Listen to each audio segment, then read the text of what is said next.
அஸ்ஸலாமுஅலைக்கும் friends, welcome to மாட்டு வண்டி பசங்க. என்ன பண்றோம்னு பாக்குறீங்களா? கிச்சன்ல என்ன பண்ண போறோம்? வழக்கமா ஏதாவது ஒரு புது டிஷ் தான் உங்களுக்கு கொண்டு வர போறோம். இன்னைக்கு பாத்துக்கிட்டீங்கன்னா நம்ம வந்து அவல் தான் வச்சிருக்கோம். காலையில ஆயிட்டா என்ன காலை சாப்பாடு செஞ்சு கொடுக்கறது. அது வந்து லீவ்ல பசங்க இருக்காங்க. வழக்கம் போல ஸ்கூல் டைமா இருந்தா தோசை, இட்லி, சப்பாத்தி இப்படிதான். அதனால வீட்டுல இருக்கும் போதே இது மாதிரி ஏதாவது புது புது டிஷ் எல்லாம் ட்ரை பண்ணி பசங்களுக்கு கொடுக்கணும். அப்பதான் விரும்பியும் சாப்பிடுவாங்க, உட்காந்து சாப்பிடுவாங்க. அதனால வந்து இன்னைக்கு நம்ம வந்து என்ன செய்ய போறோம்னா, வீட்டுல இருக்கிற அவல் வச்சுட்டு அது கூட முட்டை வச்சு ஒரு சூப்பரான உப்புமா செய்ய போறோம். ரொம்ப சிம்பிள், 10 நிமிஷத்துல எவ்வளவு ஈஸியா செய்யலான்னு தான் இப்ப நீங்க பார்க்க போறீங்க. இதுக்காக நீங்க வேற எந்த பொருளுமே வாங்க போறது இல்ல. இவ்வளவுதானமா விஷயம் சொல்லிட்டுன்னு போயிடாதீங்க. இருங்க, ஃபுல்லா பாருங்க, ஸ்கிப் பண்ணாம பாருங்க. மறக்காம பார்த்துட்டு லைக் பண்ணுங்க, ஷேர் பண்ணுங்க, கமெண்ட் பண்ணுங்க, சப்ஸ்கிரைப் பண்ணுங்க. இதெல்லாம் எங்களுக்கு ரொம்ப ரொம்ப ரொம்ப ரொம்ப முக்கியம். வாங்க வீடியோக்குள்ள போலாம். அதுக்கு இப்போ நம்ம ஃபஸ்ட்டு இந்த அவலை வந்து கட் பண்ணிவிட்டு நம்ம ஒரு பவுலில் கொட்டிக்க போகிறோம். கொட்டிட்டு நல்லா இது மூழ்கிற அளவுக்கு தண்ணி ஊற்றிக்க போகிறோம். எத்தனை பேருக்கு செய்யணுமோ அதுக்கு தகுந்த மாதிரி நீங்கள் அவளை எடுத்துக்கோங்க. நாங்கள் இன்றைக்கி 3 பேர் சாப்பிட போகிறோம். அதனால் வந்து ஃபுல்லாக ஒரு 1/4 கிலோ இருக்கும், ஒரு 200 கிராம் அளவுக்கு அவள் எடுத்துருக்கேன். நீங்கள் வந்து உங்கள் வீட்டில் ஆளுங்களுக்கு தகுந்த மாதிரி அவளை கூடவோ குறைச்சவோ எடுத்துக்கோங்க. ஃபுல்லாக இதை போட்டுக்கிறோம். நம்ம அவள்னாலே வந்து சர்க்கரை, அந்த வெல்லம், தேங்காய்லாம் போட்டு அந்த புட்டு மாதிரி சாப்பிடுவோம். அது மட்டும் தான் செய்வோம். இப்போதான் வந்து அவலில் கஞ்சி, அவலில் உப்புமா, அவலில் லட்டுன்னு வந்து அவல் கேக்கு எல்லாமே செஞ்சுக்கிட்டு இருக்கோம். அதனால வந்து இப்போ அந்த டைப்பில் தான் இது ஒன்று. இது நல்லா மூழ்கிற அளவுக்கு ஊற்றுறோம். ஊற்றிட்டு மூழ்கிற அளவு எல்லாத்தையும் ஊற்றுறோம், தண்ணியை ஊற்றுறோம். அது சொல்லணும். நல்லா ஒரு தடவை நல்லா ப்ரெஸ் கொடுத்து வாஷ் பண்ணிட்டு,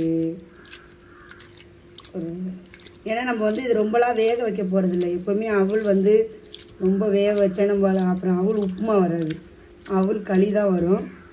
பாருங்க, இது அப்படி நம்ம வந்து ஒரு வடிகட்டில் வச்சு அப்படியே வடிகட்டி எடுத்துப்போம். நல்லா தண்ணி, இது ரொம்ப தண்ணி இருந்துச்சுன்னா அப்புறம் நான் சொன்ன மாதிரி அவல் உப்புமா வராது, அவல் களி தான் வரும். நல்ல தண்ணி கொஞ்சம் கூட இல்லாமல் ஃபுல்லாக இது மாதிரி ஒரு வடிக்கிற ஜல்லடை வச்சு ஃபுல்லாக ஸ்டெயின் பண்ணிப்போம். இது நல்லா தண்ணி ப்ரெஸ் கொடுத்து இது நல்லா வடிகிற கேப்பில் நம்ம இதுக்கு தேவையான வெஜிடபிள்ஸ்லாம் கட் பண்ணி எடுத்துப்போம். நீங்கள் வந்து பீன்ஸ், கேரட், வெங்காயம், உருளைக்கிழங்கு என்ன வெஜிடபிள்ஸ் வேணாலும் சேர்த்துக்கலாம். எங்கள் வீட்டில் இன்றைக்கி அதெல்லாம் எதுவுமே இல்லை. அதனால் வெறும் வெங்காயம், பச்சை மிளகாய் இது நல்லா வந்து ஸ்ட்ரெயின் ஆகிட்டுக்கிட்டோம். வெஜிடபிள்லாம் நிறைய நான் போட போகிறதில்ல. அதேமாரி இஞ்சி பூண்டு பேஸ்ட்லாம் நிறையா போட்டோம்னா ரொம்ப வாடையாக இருக்கும். அதனால் வந்து ஒரு 3 பல் பூண்டு, ஒரு பீஸ் அளவுக்கு இஞ்சி, ஒரு பச்சை மிளகா, இது 3த்தையுமே வந்து நம்ம வந்து இடிக்கல் உரல் இருக்கு இல்லையா, இந்த உரலில் ஒரு லைட்டாக ஒரு தட்டிக்க போகிறோம். அவ்வளோ, அதை அப்படியே குறைப்பாக தட்டி வச்சுக்கிட்டோம்னா நல்ல ஒரு 10 நிமிஷத்தில் ரொம்ப ஈஸியாக செஞ்சிடலாம் ஃப்ரெண்ட்ஸ். நீங்கள் வந்து இதில் நான் சொன்ன மாதிரி என்ன வெஜிடபிள்ஸ் வேணாலும் போட்டுக்கலாம். நம்ம வீட்டில் இன்றைக்கி வந்து ஒரு துண்டு கேரட்டும் ஒரு 3 வெங்காயம் மட்டும்தான் இருக்குது. அந்த மாதிரி பொருள்கள் இல்லாத டயத்தில் கூட நம்ம இந்த மாதிரி ஒரு டிஷ்ஷை சூப்பராக ஈஸியாக செஞ்சிடலாம். அவ்வளோதான் ஒரு 3-4 வெங்காயம் தான் இருக்குது. எவ்வளோ தூரம் பொடியாக வெட்ட முடியுமோ அவ்வளோ தூரம் பொடியாக வெட்டிக்கலாம். இது இவ்வளோ பெருசு தான் எங்கள் வீட்டில் இன்றைக்கி கேரட்டே இருக்குது. அதனால் இதை மட்டும் லைட்டாக துருவி எடுத்துக்க போகிறேன். இதுக்கு ஒரு பச்சை மிளகா ரஃப்பாக வெட்டி போடுறதுக்கு. அவ்வளோதான் ஃப்ரெண்ட்ஸ். நம்மளுக்கு மெயின் டிஷ்ஷே வந்து அவளும் முட்டையும் தான். அவளும் முட்டையும் இருந்தால் நீங்கள் ஈஸியாக ஒரு வெங்காயம் இருந்தால் கூட செஞ்சிடலாம். ஒரு சிம்பிளான ஈஸியான 10 நிமிஷத்தில் பிள்ளைங்களுக்கு பிடிச்ச டிஃப்ரெண்ட்டான ஒரு உப்புமானாலே அலறுறவங்க இந்த உப்புமாவை நீங்கள் செஞ்சு கொடுத்தீங்கன்னா சூப்பராக சாப்பிடுவாங்க. அப்புறம் என்ன, வழக்கம் போல் நான் என் பிள்ளைங்களுக்கு சொல்கிற மாரி இதில் வந்து நெய், பட்டர், வெண்ணெய் நீங்கள் என்ன வேணாலும் போட்டு பிள்ளைங்களுக்கு எது பிடிக்குதோ அதுக்கு தகுந்த மாதிரி ஃப்ளேவர்ஃபுல்லாக இதை மாற்றிடலாம்.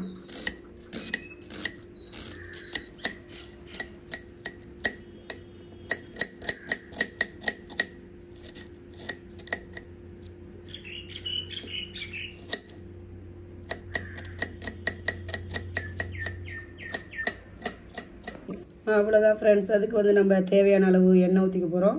நான் சொன்ன மாதிரி நீங்கள் எண்ணெயை கம்மி பண்ணிவிட்டு நெய், பட்டர் எது வேணாலும் ஊற்றிக்கலாம். நான் இன்றைக்கி நெய் தான் கொஞ்சம் ஊற்ற போகிறேன், அதனால தான் எண்ணெயை கம்மி பண்ணிட்டேன். இந்த நெய் வாசம், இந்த முட்டைலாம் வந்து பசங்க சாப்பிட்றதுக்கு உண்டான ஒரு ட்ரிக். அப்படியே நிப்பாட்டு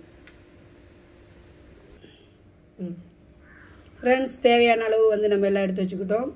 கடுகு உளுந்து ஜீரகம் காஞ்ச மிளகாய் கருவேப்பிலை அப்படியே எல்லாத்தையும் இது தாளிப்புக்கு சேர்க்க போகிறோம்.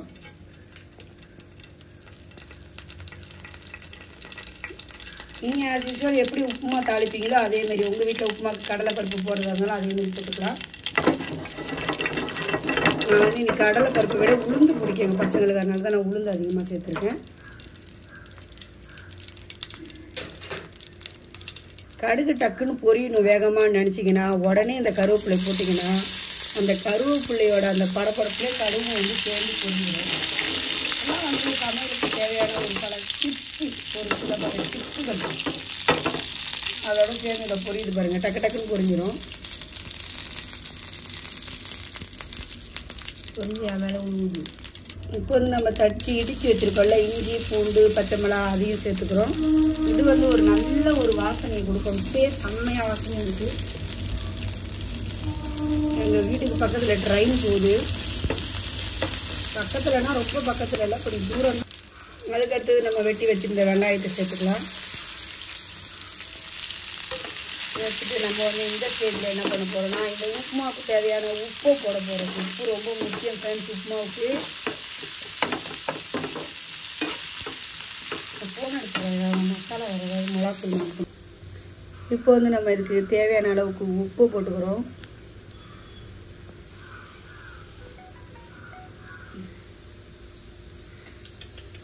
அதுக்கு அடுத்தது நம்மளுக்கு அப்படியே துருவி வச்சிருக்க கேரட்டை போட்டுருவோம். போட்டோம். இல்லை வந்து நான் சொன்ன மாதிரி வந்து வெஜிடபிள்ஸ் நீங்கள் என்ன வேணாலும் சேர்த்துக்கலாம். நான் வெஜிடபிள்ஸ் எதுவும் சேர்த்துக்கல இன்னைக்கு. அவ்வளோதான். என்னது ஒரே ஒரு கேரட்டு பாதி இருந்துச்சு, அவ்வளோதான்ப்பா. அதுக்கப்புறம் வந்து அதை வந்து நல்லா நம்ம ஒரு வதக்கிட்டு அதுக்கப்புறம் நம்மளோட ஸ்பைசஸ் மசாலாக்கள்லாம் சேர்த்துடலாம்.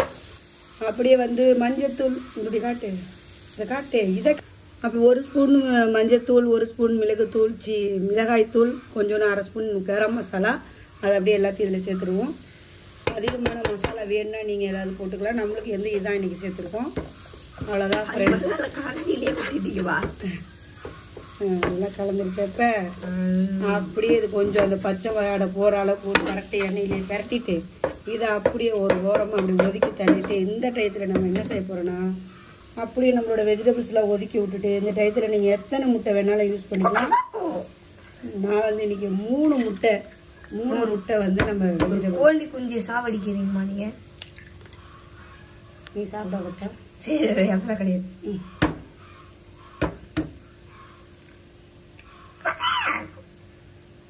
அவ்வளோதான்.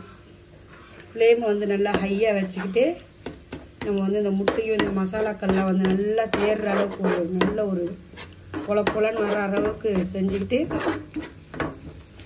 நல்ல ஒரு ஹெல்த்தியான ஃபுட் ஃப்ரெண்ட்ஸ். நீங்கள் வந்து உப்புமானு பயங்காட்ட தேவையே இல்லை. இந்த உப்புமாலாம் நீங்கள் செஞ்சு கொடுத்தீங்கன்னா பசங்க அம்மா எனக்கு அன்றைக்கி அம்புல் உப்புமா செஞ்சு கொடுத்தீங்களா? அவல் உப்புமா செஞ்சு கொடுக்குமான்னு சொல்லுவாங்க. அந்த அளவுக்கு ஒரு பயங்கரமாக இருக்கும். அவ்வளோதான் ஃப்ரெண்ட்ஸ். நல்லா வந்து ஒரு பொடி மாசு ரேஞ்சுக்கு வந்துருச்சா. இப்போ வந்து நம்ம எடுத்து வடிகட்டி வச்சுருக்கோம் இல்லையா, அந்த அவலை வந்து இதில் நம்ம சேர்த்துக்க போகிறோம். நல்லாவே பாருங்கள், இப்பயே தண்ணி ஊற்றுறது நல்லா இருக்குமா? பிங்க்கில் ஒயிட் அவல் தான். நீங்கள் வந்து சிகப்பு அவல் எது இருந்தாலும் கூட நீங்கள் சேர்த்துக்கலாம். இதை அப்படியே போட்டு ஒரு கிண்டிட்டா நம்மளோட அவல் உப்புமா ஆல்மோஸ்ட் ரெடி ஆயிடுச்சு. இந்த கட்டத்தில் நல்ல மசாலாவோட எல்லா அவளும் மிக்ஸ் ஆனதுக்கப்புறம் கொஞ்சமாக இன்னும் கொஞ்சம் நெய் ஊற்றிட்டு அப்புறமா நம்மளோட கொத்தமல்லி கஸ்தூரி மேட்டி எது இருந்தாலும் நீங்கள் அப்படியே தூவிக்கலாம். அவ்வளோதான் ஃப்ரெண்ட்ஸ். சுட சூப்பரான ஹெல்த்தியான அவல் லட்டு. பசி மேகத்தில் அவல் லட்டுன்னுட்டு ஃப்ரெண்ட்ஸ், சாரி அவல் உப்புமா.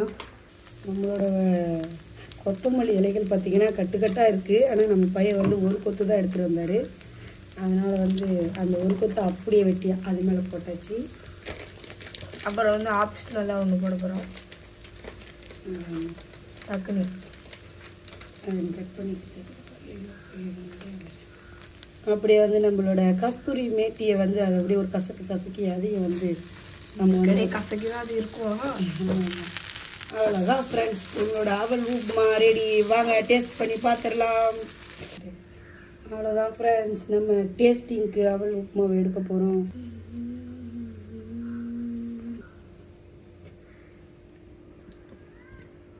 ஆவி பறக்கும் உப்புமா. அப்படியே ஒரு முட்டை பீஸோட ஆவி பறக்குதே பறக்குதே. அவ்வளோதான், நாக்கு வேலை முடிஞ்சிச்சு. நல்லா சாஃப்டா சூப்பரா இருக்கு ஃப்ரெண்ட்ஸ். அவள் மாதிரியே தெரியல, நம்ம இதெல்லாம் போட்டிருக்கிறதுனால இதோட வாசனை தான் பயங்கரமா இருக்கு. உண்மையா நான் செஞ்சேன்னுலாம் சொல்லல, நீங்களும் உங்க வீட்டுல வந்து ட்ரை பண்ணி பாருங்க. நம்ம செஞ்சுட்டோம், நம்ம வீடியோக்காக நம்ம வந்து போய் சொல்றோம் அப்படிலாம் நினைச்சுக்காதீங்க. உண்மையாவே நல்லாதான் இருக்கு. நீங்க வந்து ஒரு டைம் இது மாதிரி செஞ்சு உங்க பசங்களுக்கு கொடுங்க. மறக்காம மாட்டு வண்டி பசங்க சேனலை லைக் பண்ணுங்க, ஷேர் பண்ணுங்க, கமெண்ட் பண்ணுங்க, சப்ஸ்கிரைப் பண்ணுங்க. மறக்காம பெல் பட்டனை அழுத்துங்க. அடுத்த வீடியோல பார்க்கலாம். அஸ்ஸலாமு அலைக்கும்.